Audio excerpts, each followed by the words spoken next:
Mouad ben Jalal, que Dieu soit satisfait de lui, a dit, je dis, ô envoyé de Dieu, enseigne-moi une action qui me conduise au paradis, et m'éloigne de l'enfer. Il répondit, certes, tu m'as demandé une chose grave, mais elle sera simplifiée pour celui à qui Allah, très haut, facilite la tâche. Adore Allah, sans lui adjoindre nul associé, observe la prière rituelle, acquitte la zaka, jeûne durant le mois de Ramadan, accomplit le pèlerinage à la Kaaba. Puis le prophète poursuivit. Veux-tu que je te montre les portes du bien? Le jeûne est un rempart. L'aumône éteint le péché comme l'eau éteint le feu. La prière de l'homme au milieu de la nuit, c'est la meilleure. Puis il reprit, veux-tu que je te montre la partie principale de la religion, sa colonne et l'extrémité de son sommet? Oui, ô envoyé de Dieu, répondit-il.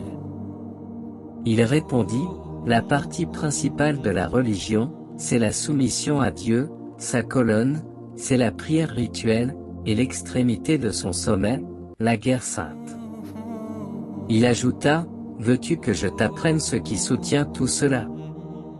Oui, ô envoyé de Dieu, répondit-il. Il saisit alors sa propre langue et dit, garde-toi de celle-là. Je lui dis, ô prophète de Dieu, serons-nous donc susceptibles d'être châtiés pour avoir parlé? Il me répondit, malheureux, est-ce que les gens ne tombent pas en enfer, face en avant, ou, sur leur nez, comme conséquence des calomnies que profère leur langue?